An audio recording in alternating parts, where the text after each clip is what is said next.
Hello, everybody, and we are live. It is Wednesday. People are coming in from all over the world. Hi there to Christina, who's joining us, to Andy from Edinburgh. I see the numbers are really picking up quickly as people are in. We've got an amazing subject today. We are going to be talking about global employment made simple. Now, here's the thing. A lot of us deal with countless numbers of home-host combinations, but what about in a world where actually there's only one home location? You could get rid of all those complex home-host combinations. You just have one home country. Well, maybe we can. Maybe we can do that with global employment companies. It is a really important subject, and I think, to be honest, hasn't been discussed as much as it should be. I'm super delighted that we have Nidia Knight from International SOS and Mario Ferraro from ITX, who are going to be on the show a bit later on to be talking about global employment companies. And a big shout out to them, especially as it's actually quite late at night for them coming onto the show. But you know how it works. Everybody join in the conversation. Please tell us who you are, where you are, ask questions as we go through. We've got a really big subject, and we really want to make sure that you are taking part in this subject today. And as a reward for taking part, of course, you can also get your CPE credits. So you may want credits from ERC for your GMS or your CRP credits. Well, they're up there. You may want credits for your SHRM credits or your HRCI credits. Again, many thanks to our good friends at Rocket Mortgage. You can get those. So it's all up there. If you want to get your credit number, then just write down the numbers. You see it on the screen here, or screenshot it, or take a photo with your phone or whatever, but just make sure you get those things up there.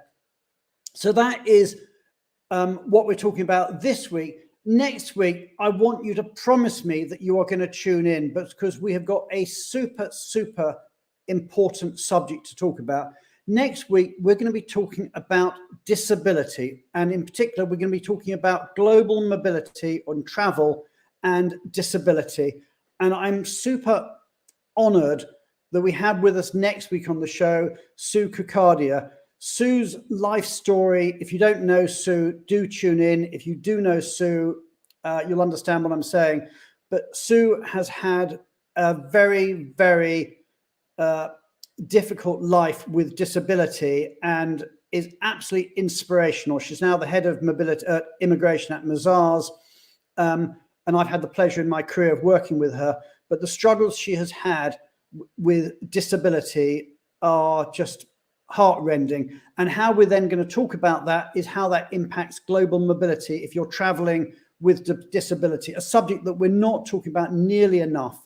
And Sue has very kindly agreed to be on the show. So do tune in next week to listen to that really important subject. As ever, we like to share the breaking news. So what's been going on in the world of global mobility in the last 7 days? Well, let's find out. Let's see what our breaking news is.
Congratulations to everybody who's moved job, everyone who's been promoted, and to the Emma Award winners and everybody else who's had news to share in their business and personal lives today.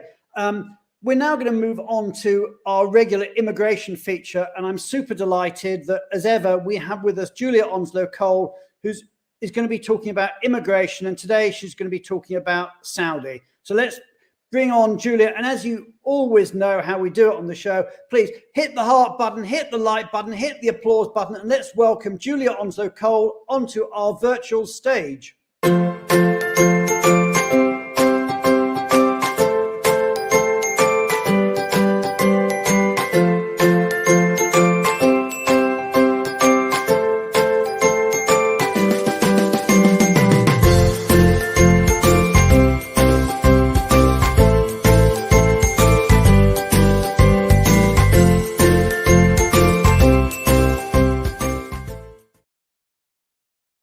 So, Julia, your global travels continue. You're in Saudi, and you're going to be talking to us about Saudi. Yes, I am. So I'm in Riyadh at the moment, and it's a real hot topic here to talk about regional headquarters, because the Saudi government are saying that by January 2024, every company must have their regional headquarters in Saudi, and if they don't, then they are not allowed to bid for any government projects. And obviously there's an enormous amount of government projects. There's a huge amount of giga projects. There really is just so much opportunity for business, and business is booming. And obviously companies are scrambling around because they don't want to be cut out of these tenders. So the point, their regional headquarters, you say? Yeah, their regional headquarters should be in Saudi Arabia. How do they define the region? Well, the region would be the Middle East region, region. So what they're saying is basically, originally it was that you must have your headquarters set up in Riyadh, but now they're saying it can be anywhere in Saudi Arabia. But it's not the same as your commercial entity. So you have to have a Saudi commercial entity, and then separate from that, you have your regional headquarters entity. So one of the points is that a lot of companies were hoping that they could have them in the same office, but strictly under the legislation, you're meant to have two different addresses, although there's talk now that maybe you can sort of split an office and have one side as your regional headquarters. So that's kind of developing. The other thing is that the big benefit from companies that have this regional headquarters is there's no Saudiization, so that the people that you bring for your regional headquarters, you don't have to count them in Saudiization. So that's a really big benefit. And so some companies should really look at, if they have a commercial office, they're setting up a regional headquarters, could they move some of their people to the regional headquarters? And one role that might be really good for moving is the regional HR director, because in Saudi Arabia, all HR people must 100% be Saudi citizens. So if you wanted to have a regional head who was not a Saudi citizen, then it might be good to put them in your regional headquarters. Now, the other thing that's sort of changing is that originally it had to be the Saudi regional headquarters, and there had to be at least 2 other Middle East or North Africa entities reporting into that regional head office. And now they're saying it can be anywhere in the world, because some companies just don't have that many offices in the Middle East and Africa. So there's a lot of discussion going on, and it's a very fluid situation. There's a lot of people that are talking that seem to have got exemptions from certain aspects of this. But what we're advising is that it is a little bit difficult to rely on these exemptions if they're not actually firm and written down. But the government in Saudi are being very receptive. So you can actually go and you can talk to the government, and you can actually lay out what you want to do and whether or not this will fit the new rules, which are developing as we go. So I think that the lesson for everyone is that, there is that dialogue that's possible, and, would really encourage companies to do that. And also that the landscape is changing all the time. The rules seem to get slightly more relaxed. But originally, it was thought that many companies wouldn't do this, but the opportunities in Saudi Arabia are such that companies, are doing it, and they're really focused on it. So the other hot topic that I just wanted to speak about 1 minute is Saudiization.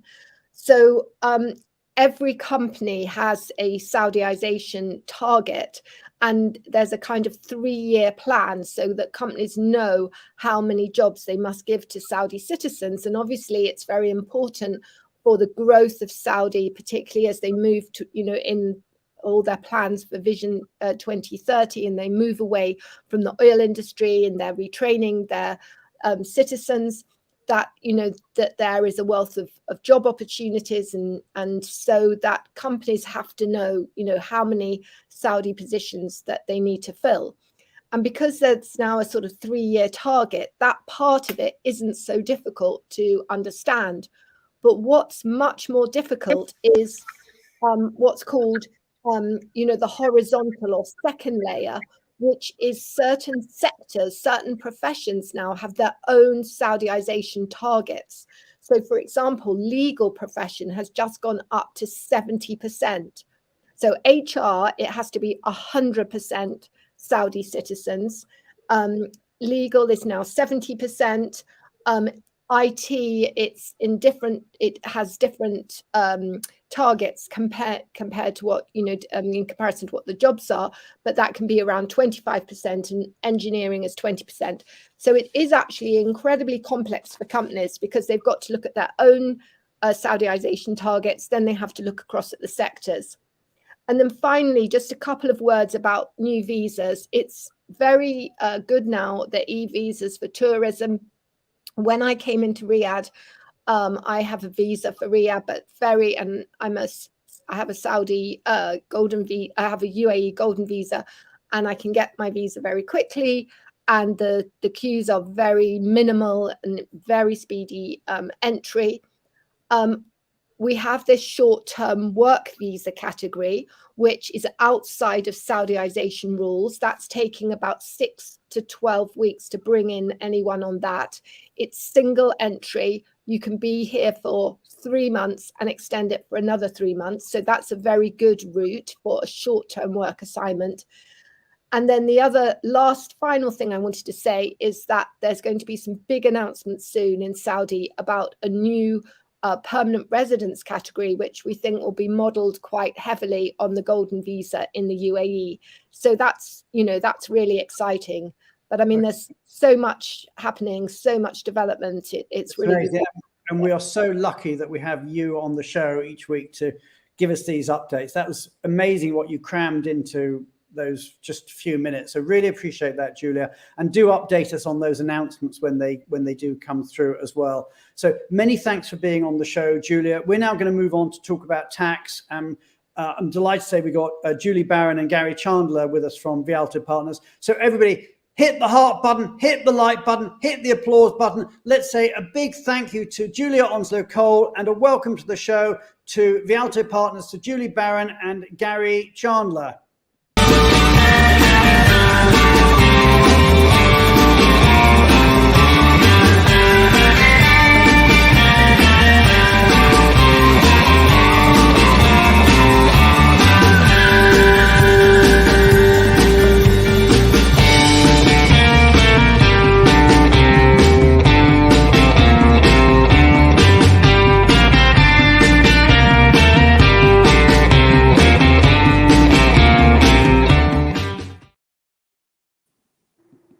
Hey, so Julie, you've brought an old friend of mine to the show. We worked together many years ago, Gary Chandler, in our EY days. But so, Julie, tell us what we're going to be talking about. So Gary is one of our leaders in our Social Security group. So today we're going to be talking about a new framework for Social Security in the EU to deal with some working from home regulations. So over to you, Gary. And Gary, I gather you are Vialto's very first assignee. I am over in the US, Brian, from the UK. So glad to be here with you today. So let's dive straight in. Tell us all about it's teleworking you're going to be talking about within the EU, isn't it? It is. So the EU published what it's called the Framework Agreement about a month ago, and that covers Social Security for cross-border teleworkers. That's the culmination of about 12 months worth of work within the EU to come up with a solution that addresses the change the way people work post-COVID, in particular, frontier workers who now work from home a lot more than they did before. Why did they need to do this?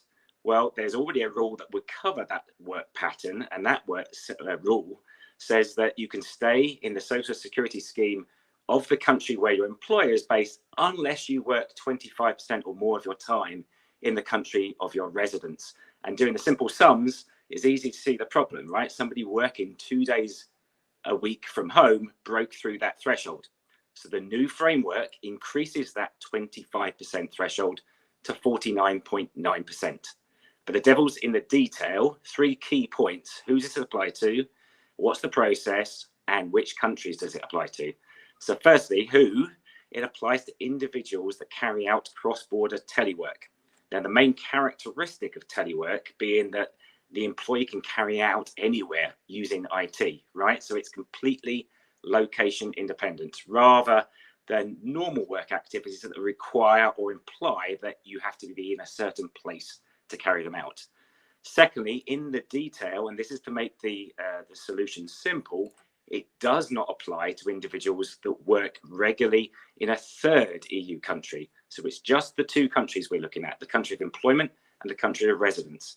Also, if the individual does other activities in the country they live in, for example, non-telework activities, again, it doesn't apply to them. The process, so it's a voluntary process. So upon application, an A1, the magical certificate of coverage form, can be filed and will be issued by the country of employment. And that country will issue that A1 without referring to the host or the country of residence. If you don't file the application, then the 25% test, the normal rules, will continue to apply.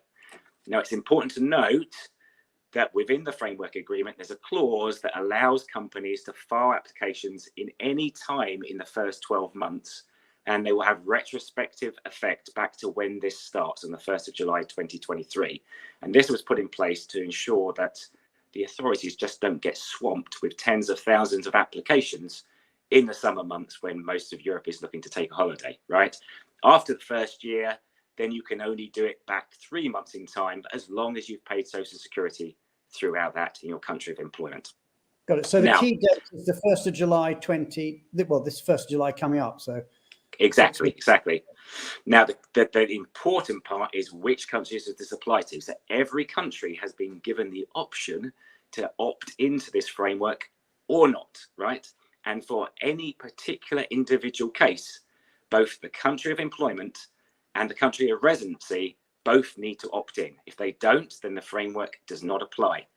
The final list was expected long before now, but it hasn't come out. Now it's expected by the end of May. But the best online list of countries that are indicating they will opt in is on the Swiss authorities website. And that says approximately at that stage, which is a week ago, 16 of the 32 countries have opted in. But there's a number of major countries not on that list: France, Spain, Italy, for example. And as recently as yesterday, HMRC confirmed the UK will not be opting in, which is going to be a huge disappointment for those people crossing the Northern Ireland border between Ireland and the UK, because Ireland have opted in.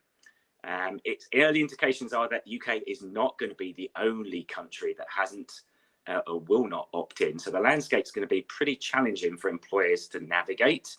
So we'll have to see how that plays out. So in summary, what should companies do? Presumably contact their advisors. Exactly.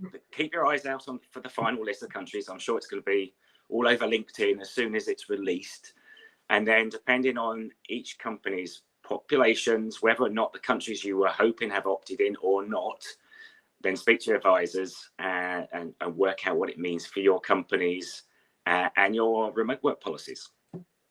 Okay, so thank you so much for that, Gary. That was an amazing summary in a very short period of time. Really, really appreciate having you on the show, and many thanks to Vialto every week for your tax updates. So we're going to say goodbye to Gary and Julie now and bring Tally onto the stage. So everybody, hit the heart button, hit the like button, hit the applause button as we say goodbye to Gary and Julie, and we bring onto the stage our very own Tally. So Tally, what news have you got for us this week? Hello, Brian. Okay, so let's be quick.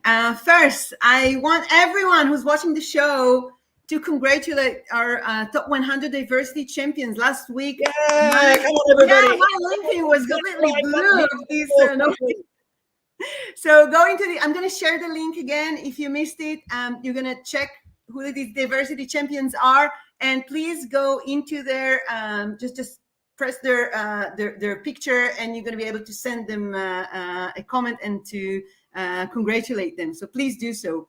Next, I want to tell everyone that our employee-initiated Moves Pulse survey is now available for everyone. So it was filled by 60 global mobility managers. So we have all the results and we process them. And now you can actually get the report. And it's really interesting. So I'm going to, again, share the link to that. Another thing, we talked about the Nivo GPT. And I was playing with it during the last week, and it's amazing. It gives you all the information about global mobility, and it's going to be going to have also specific information about the companies that will use that. So for now, it's still in a beta version, and we have the wait list. So if you want to join the beta wait list, I'm going to share again the link to that. I must say, Talia, I've played with that too. With that, it's crazy, isn't it? It is unbelievable, because what it does is basically every company gets their own GPT. So it's trained on everything mobility out there, including, you know, tax and immigration and process stuff out there. But it's also trained on your own specific policies. It is incredible what it does. And it takes in conversations, written and even verbal conversations. It pulls all the information together into data, and you can ask questions. You know, you don't need to wait until you pull the data out. You can it's just at your fingertips, and you can just talk to the GPT, and it gives you the answers. Really amazing. So if you're not on the wait list and you want to find out about it, obviously this is corporates, then please do make contact. Anyway, yeah. Tali, you had something else. Last thing before I'm gone, we just released Benivo's sustainability report, and it's just because we care, about the planet. And if anyone wants to see our sustainability report, then again, I will share the link. And that's it for today. Okay, so Tali, as ever, thank you so much. We're now going to go on to our main subject of the day, which is global employment made simple. I'm super delighted. We're going to be bringing onto the stage Nidia Knight from International SOS and Mario Ferraro from ITX. So please, everybody, hit that heart button, hit the like button, hit the applause button, and let's welcome to the stage our very special guests.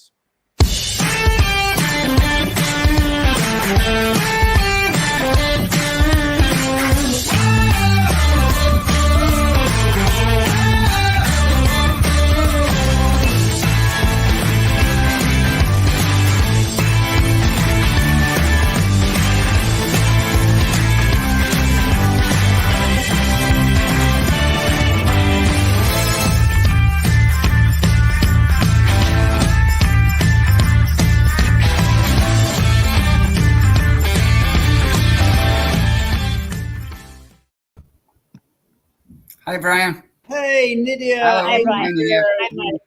It's so great to have you both on the show today. We've got over 150 people now watching us live, talking about global employment companies. That may be a bit of a GEC record, actually.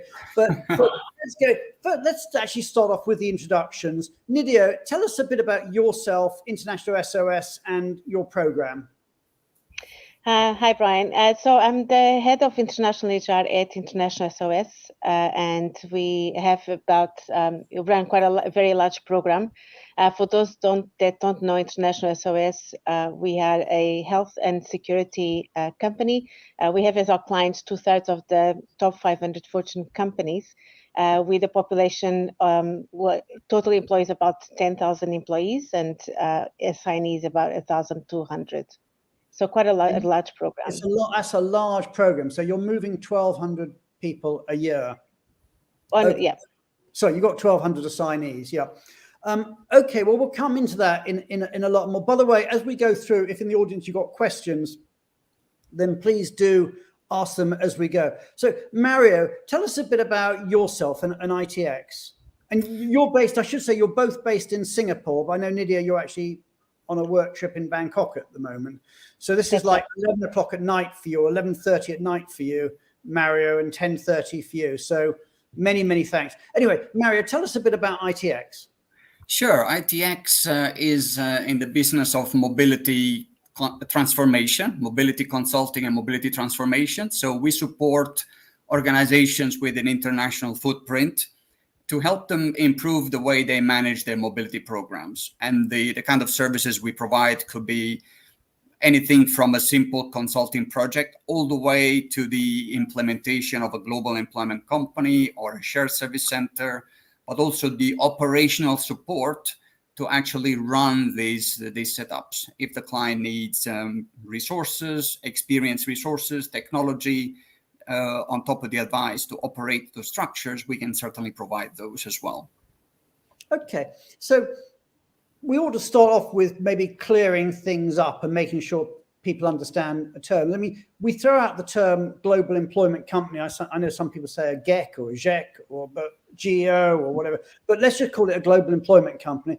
And other people talk about employers of record, which is, I know, something completely different. So let's start off, Mario. What is a global employment company? Give us the sort of the 90-second version as to what is a global employment company. Sure. I mean, let me start from what the global employment company is not. All right. So it is not a third-party service provider, right? And so if you wanted to set up a global employment company, that will be effectively one of the subsidiaries of your group. So it's actually a wholly owned subsidiary of an organization, or sometimes a branch of one of the subsidiaries. And effectively, to put it simply, this global employment company becomes the employing entity of the international assignees, and then the GEC will deploy these assignees to the various host locations. So as you mentioned in the introduction, Brian, effectively the net result in an ideal situation is that you will have one home country deploying these employees to various host locations, which of course will bring all kinds of simplification and advantages. I'm sure we will discuss during the program.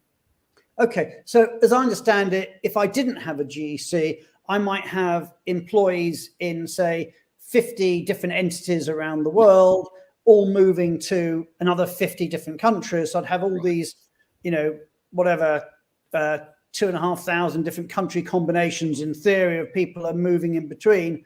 But if I use a GEC, then all the employees are in a special subsidiary, which is going to be, I appreciate it's a big issue about where it is, but they'll be in a special subsidiary in a company, and then they're being moved around. So there's only ever one host company. Sounds like a great idea. Now, Nidia, right. One home. Yeah. Nidia, now I know that you actually have a GEC at International SOS. So tell us a bit about your experience with having a GEC, why International set it up, why they set it up at International SOS, and what's been your experience with it? Yeah, so I mean, for us, given the large program that we have and the various home and host combinations for our medical professionals, so if you can imagine, we have over 45 nationals from various locations, and we deploy up to 60 countries. So if you think of a program like that, where we just have one home location, just the administration and the consistency that you deliver there is, in itself is excellent. But also then you have compliance, you have full visibility of your program. You actually have full visibility of your costs as well. And from an employee experience, right, you can just imagine on having one point of contact, one consistent, program, and even, to just the language, the contact of our business partners. You don't have to be talking to local HR and to your host country HR. So it's all done centrally through our team. Okay, so you've touched on some of the benefits there. I know there's going to be challenges as well, which we'll come on to, but let's just focus on these benefits. And maybe, Mario, if I could ask you, what would you see as being, the 4 or 5 main benefits of having a GEC? Sure. I mean, there are many, Brian, but if I wanted to somehow categorize them, I will say that there are a lot of benefits that come from the centralization and alignment of all the processes that are within the GEC, which, by the way, are not only mobility processes, because a GEC, being an entity or an employing entity, will need to perform some HR processes, some mobility processes, as well as some finance and accounting processes. And if you like, there are benefits. It's a real thing, isn't it? I mean, this is important. Absolutely. This is not like some shell company. This is a real company that's doing real stuff. Absolutely. Must have substance. And so by centralizing and aligning all this, you have all the benefits that come from centralization, including the consistency, governance, compliance, the efficiencies, economies of scale, optimization of resources, the visibility of how you're spending your money, and so on. And then there are other benefits that really arise from what we mentioned earlier, the fact that you have a single employing entity that deploys this overseas. And of course, this is where it's important to choose the right location. But this concept of having a single employing entity gives you the simplification of processes, mitigation of permanent establishment risk, which means potentially mitigating the risk of corporate tax exposure. Also, depending on the location, opportunity to leverage social security agreements, double taxation agreements, but also much easier internal rebuilding of costs. Imagine if each country has to rebuild every other country and receive bills from different countries. It's a nightmare. With the GEC, you have one entity that rebuilds everybody else, right? Because it's only an exporter of assignees, never an importer. And so the internal rebuilding becomes a lot easier, a lot more transparent, and the visibility of your costs is a lot better. So many advantages, but in a nutshell, those are the key ones. Okay, so I mean, these are huge, huge benefits of having a GEC. I can see out there. But Nidia, from your point of view, what are the challenges that you faced, or International SOS faced? Because I appreciate it was introduced before you actually started there. But what were the challenges that you faced before implementing GEC, and how has the GEC helped get rid of those challenges that you were facing beforehand? I mean, given that we employ people from, medical professionals from all over the world, and it's very much based on where they're being deployed to or what our clients require. Imagine when we didn't have this setup, how, we're going to recruit, having to, even recruit in their home country, how are we going to employ them in the home country if we don't have, our own entity in that location? And when we sometimes have projects that we might have to deploy, 300 nurses and paramedics to a particular location. How do you do that if you don't have a centralized module, right? Just the agility will not be there, or it was not there. And therefore, that's why we have it set it up this way, which means we are super agile. We can, absorb, an increase in headcount, without necessarily having to make any changes to the team, and without having to, modify processes or, admins, contracting options as well, right? And payroll. And can I ask, Nidia, where is your GEC set up? What country is it based? Singapore. Right, which is, I suppose, fairly obvious for you on the basis that you're a Singapore company. We headquartered as well, yeah. But Mario, from your perspective, what are the most common countries that people use, and what should people be looking for when they're deciding where? I mean, Mena here from, I think Mena's with Tim Namos. She said, where's the GEC commonly based?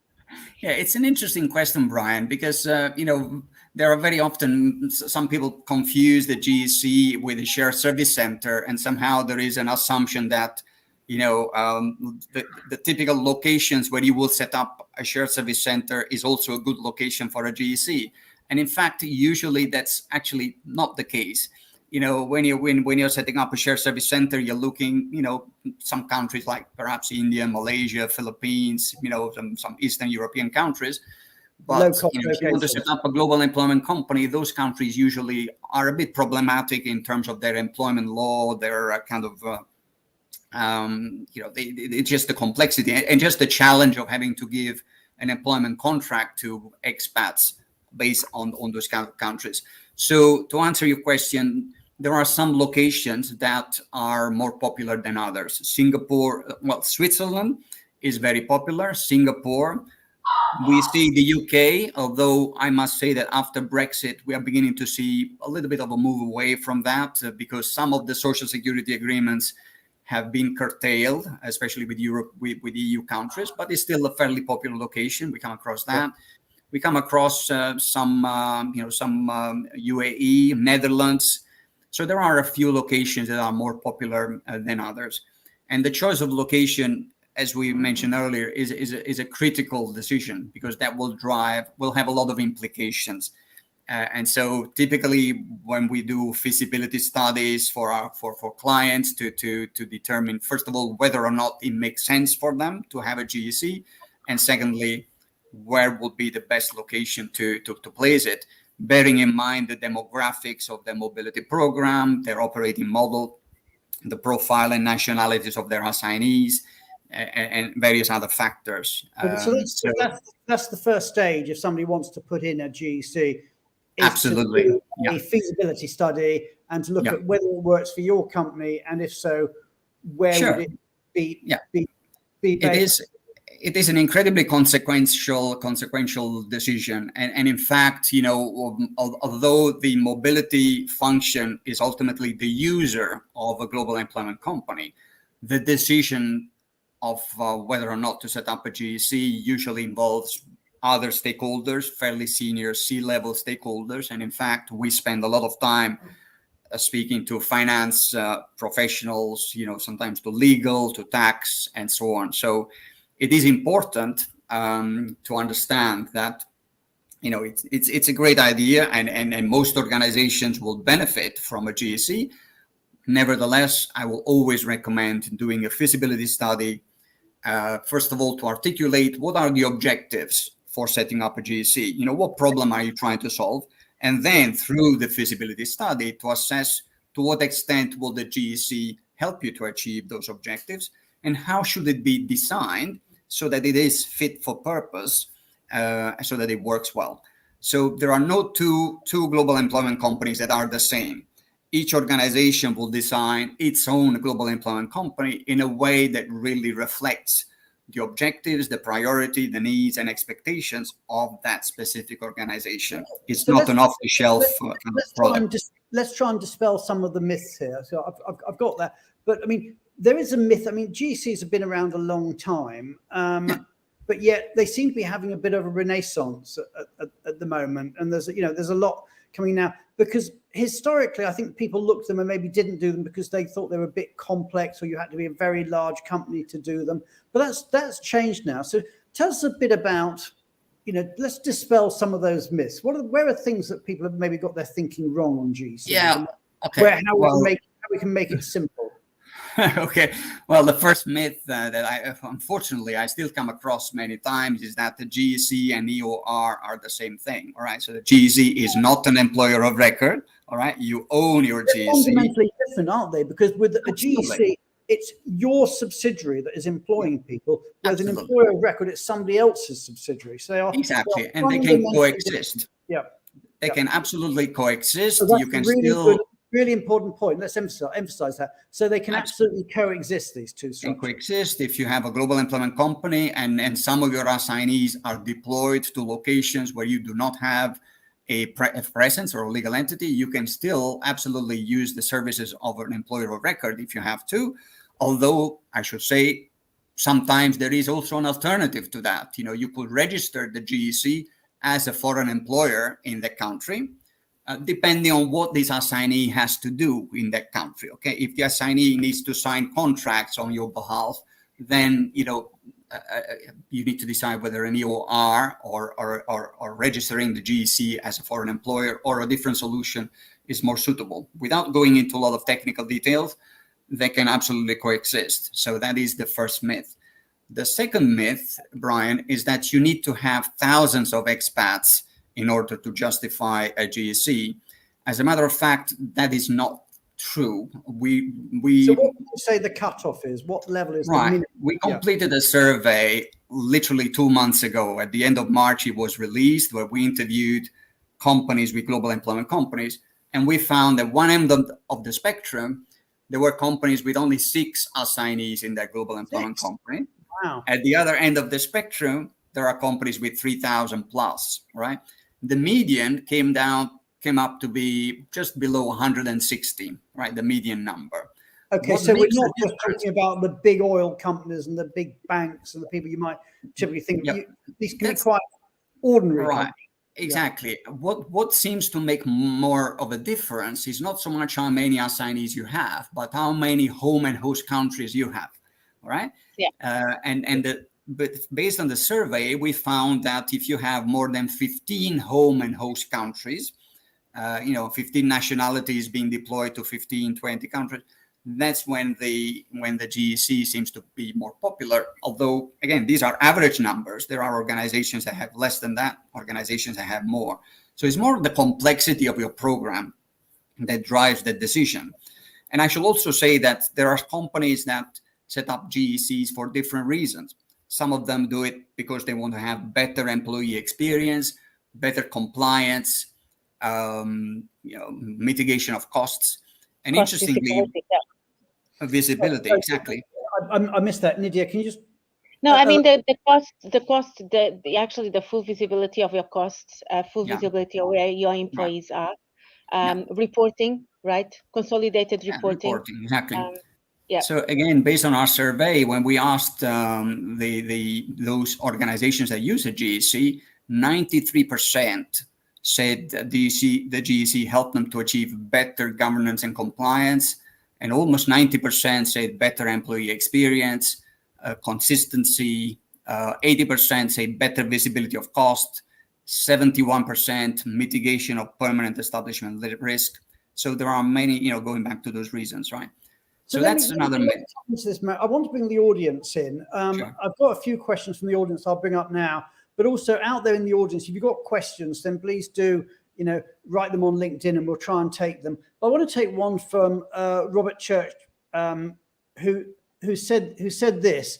He said, how do you convince internal corporate tax team to agree to and add on a new legal entity along with all the filings, etc.? And before you answer, Mario, I think, one of the things that I've been sort of finding, I've been doing my research into GECs and talking to, you and your, I spent time with your colleague Simon Davis as well at ITX. One of the points that's coming out is that actually, in many cases, it is finance that is pushing this as well. That because there are such clear cost savings with all this, that actually the finance teams quite often are going out and saying, well, why isn't mobility looking at this? So there's almost like sort of a defensive reason we should be looking at it, because finance are going to be looking at it. But so Robert's question was, how do you convince the internal corporate tax team to agree and add on a new legal entity along with all the filings? Yeah, absolutely. And I think it's a very legitimate question. And it goes back to the importance of the feasibility study, because you wouldn't be able to convince them otherwise unless you do a proper analysis, first of all, of how much is it costing the organization today to run the global mobility programs, because there are many hidden costs, right? If you think of the sheer number of people who get involved, all these home countries, where some HR people need to do a bit of the mobility process, and then you have so much duplication of effort.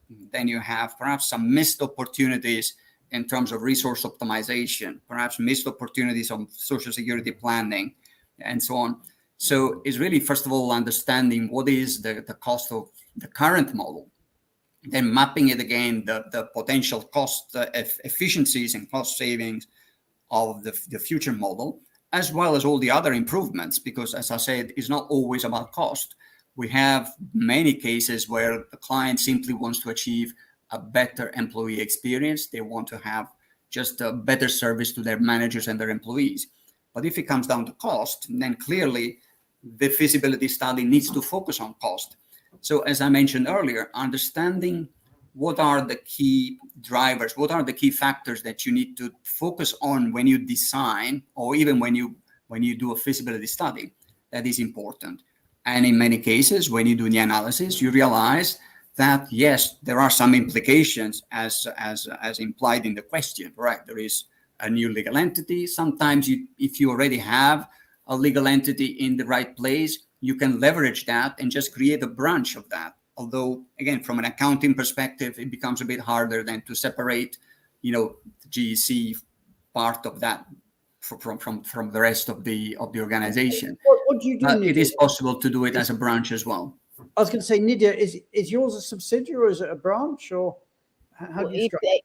No, we have our own entity, so it's a full entity. Yes. Right. Okay. And how long have you had it? How long has it been running? For International SOS, it was more than 20 years, I would say. Oh wow. Okay. So this is nothing. This is tried. I can't exactly tell you the date. Okay, but it's a long time. This is not something.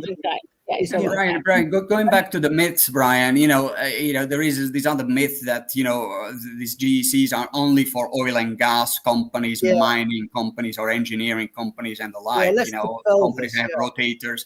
That's not the case, actually. We in ITX has created a GEC network club where we bring together all the organizations that we know of that have a global employment company. And I can tell you, every single industry sector is represented there. You have big pharma companies, you have IT companies, you have, FMB, you have all kind of, as well as mining, oil and gas, and engineering, of course. But certainly it is a model that has its merits. And if it works, it can work in principle for any organization, regardless of the industry. And how many companies would you say are in that network of people that have GECs that are part of your network? So within our network right now, we have approximately just under 60 organizations represented, and there are more out there that we are reaching out to invite them to participate. I cannot say that every single company that has a global employment company is a member of our network club.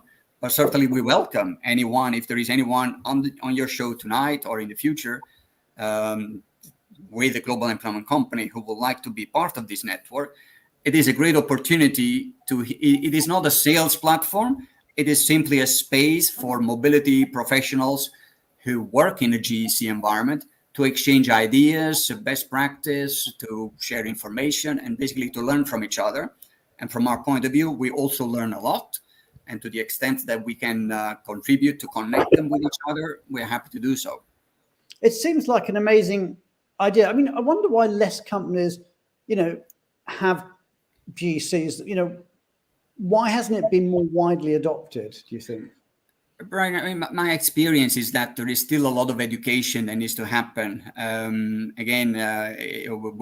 As part of my job, I talk to many mobility professionals, and I've spoken to many mobility professionals for more than 3 decades, right?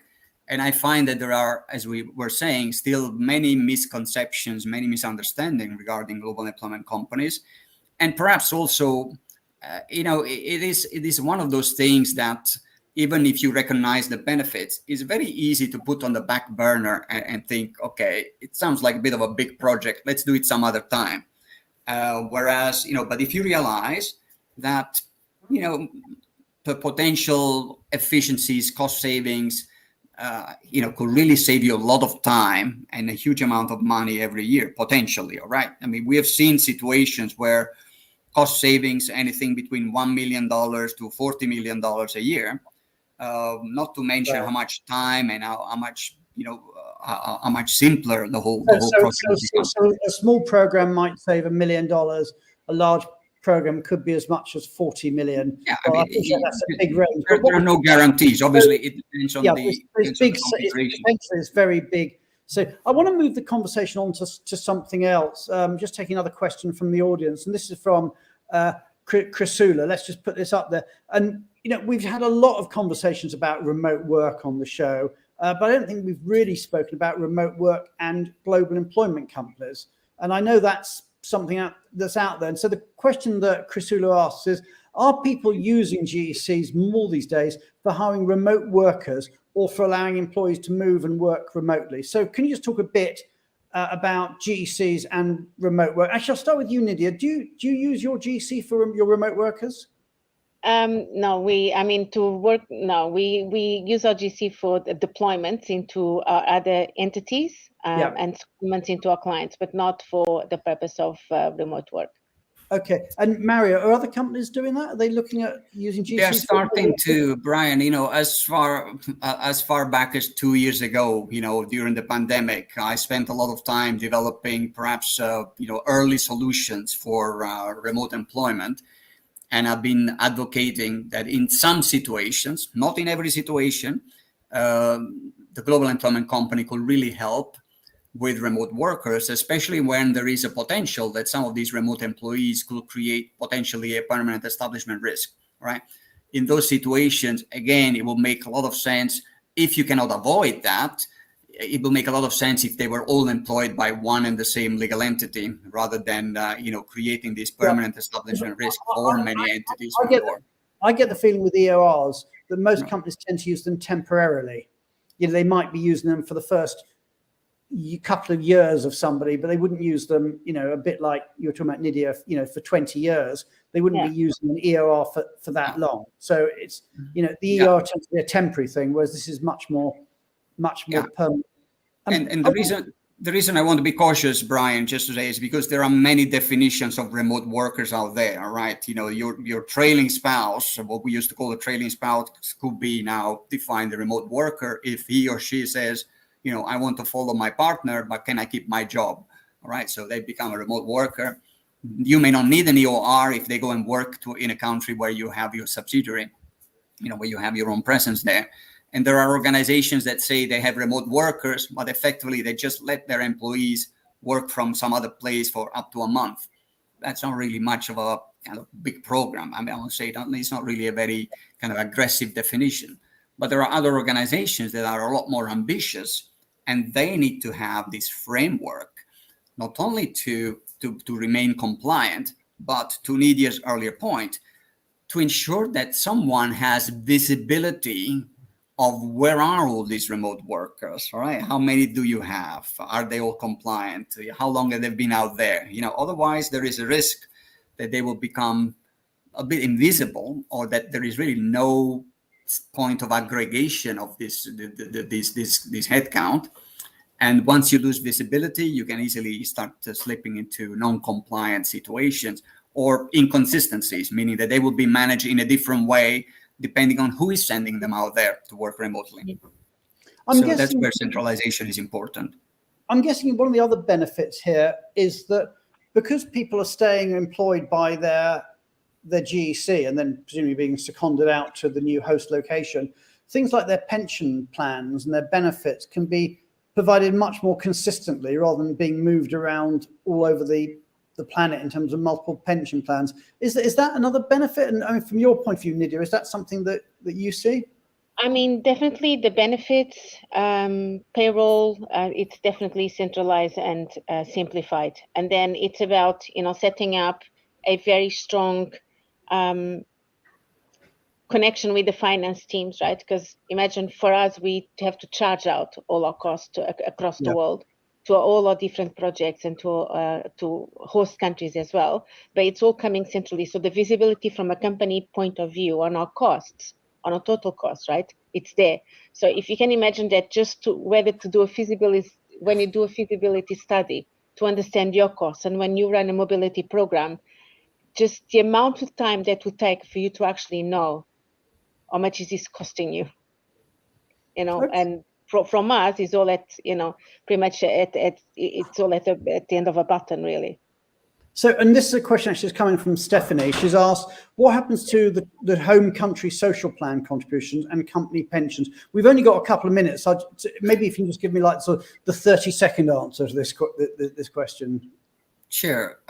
So the quick answer is, well, it depends on your policy. What we see, there are organizations that find ways to allow the employees to continue to contribute, even if necessary on a voluntary basis, back in their home country Social Security. So they try to kind of preserve that continuity. Other organizations that actually create an international pension plan. So you do have the flexibility to structure your policies and your plans in any way you want. The one thing that the GEC does, by aggregating the entire headcount of expats in one legal entity, it creates a critical mass that makes it a bit easier to design and manage and buy global plans if you want to set up an international pension plan, for example. And we see organizations that very often use this international pension plan also to support some local plus employees. Effectively, you may have someone coming to Singapore, for example, on a local plus package. Very easy to do, deploying people to Singapore, high salary, low taxes. But guess what? You basically, if you're a localized assignee in Singapore, you basically don't have participation in the local Social Security, the Central Provident Fund. And so that could be something that some organizations that have a GEC could potentially supplement from that, can allow participation. And the other point, very briefly, Brian, I know I'm running out of time. Yeah, let me just take another question that's coming in. Question from Daniel. He says, do you see restrictions coming on from employees? And I suppose what he might mean by that, resistance. Resistance. Yeah, I mean, do employees tend to welcome it, or are they sort of a bit nervous about being employed by? Actually, again, we support many organizations that have totally bought into this GEC model, and we don't see, in fact, for many of these organizations, we help them with the assignee briefings, with a presentation of the package as well on behalf of the client, and we don't come across any resistance. In fact, our organization. There's a follow-up to that. Jeremy Chanda, shout out to Jeremy, said, can a GC replicate compensation and benefit plans, and would this have an impact on employee acceptance? I'm guessing the answer is yes. Nidia, what's your experience, on that? In terms of, our employees are only employed by entity. It's not employed in the original home country, then employed by our entity as well. They close the home country and they're purely employed by our entity, if I understood the question correctly. Okay, I've got one last question, which is that this is clearly a big topic. There's clearly a lot of savings out there. It's also clearly a little bit scary for companies to consider. And we know that the right answer to start with is to do a feasibility study. But how do they contact you, Mario? How do they reach out? What's the first stage of taking this forward? No, everyone is welcome to contact me via LinkedIn or via email or via Brian. In fact, if you really don't know how to find me, Brian knows how to find me. So I'm not that hard to find. Okay, we're getting towards the end of our show. What I do want to do is I want to bring on our other specialists that we had on board. So let me just bring in Gary and Julia and Julie and Julia as we come towards the end of the show. I mean, global employment companies, I'm just interested from Julie and Gary and Julia's point of view, is this something that you're seeing a lot of interest in as well at the moment? Yeah, I'd say it was trendy, if you will, for a while back in the 90s, and it kind of went away for a bit, and now it's back. So yeah. So I mean that's been my impression too. That I remember talking about them donkeys years ago, and then they sort of died away, and they've come back, maybe in a way on the back of everything that's been going on at EORs, because there's been so much publicity about EORs in the last 3 or 4 years that maybe people are saying, well, actually there's another structure out there. So I mean, I'm guessing, Mario, from your perspective, business is booming. You're getting a lot of interest in these. Well, I mean, it's definitely picking up after the pandemic. But to your point, Brian, absolutely. What happened during the pandemic is that all these EOR companies jumped on the opportunity and made a lot of noise in the market, but they also created a bit of confusion between the EOR and the GEC. But overall, I think it was a good thing, because now we are at the stage where we are trying to clarify that confusion. Many organizations are really revisiting how they should manage their mobility programs, and they are looking at GEC as one of those options. And many of them are actually discovering the opportunities that the global employment companies can provide. Okay, well, we're pretty much out of time, so I'm going to bring Tally onto the screen too, who's always working the buttons behind the stage. And many thanks to that. We're back next week, everybody. So if you're interested to find out more about GCs, then please do contact Mario or his colleagues at ITX Amazing updates on immigration and tax. And many thanks to you, Julia. Many thanks to Julie, and many thanks to Gary. We're back next week when we're going to be talking about a really important subject. They all are, but especially important, which is mobility and disability, which is, I think, is a subject that just hasn't been spoken about enough. So please do tune in next week. That's it. So it's the end of our show. Thank you, everybody in the audience, for joining us. And I look forward to seeing you all again this time next week. Take care, everybody, and have a great week.